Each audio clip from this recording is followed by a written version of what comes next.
Cette année 2022 sera consacrée à la jeunesse parce que durant cette phase de pandémie, les jeunes ont fait preuve de solidarité intergénérationnelle sans précédent.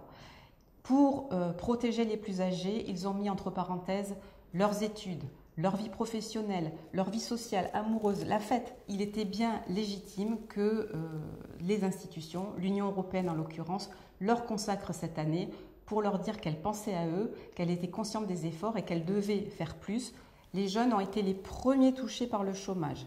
17% au niveau européen, le chômage a progressé de plus de 2 points pendant la période de pandémie, alors que c'était de moins de 1% pour l'ensemble de la population. Donc on le voit, il y a un effort majeur à faire sur ce plan. Deuxième sujet, la santé mentale.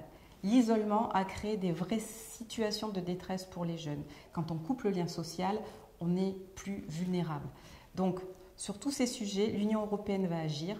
L'année européenne de la jeunesse, ça va être des référents nationaux dans tous les États membres qui vont devoir organiser, rassembler et surtout agir sur les fronts prioritaires que sont l'emploi, l'accès à la formation pour tous, la reformation, même parce qu'on est jeune longtemps, mais aussi sur le plan de l'accès à la santé et pour la santé mentale des jeunes.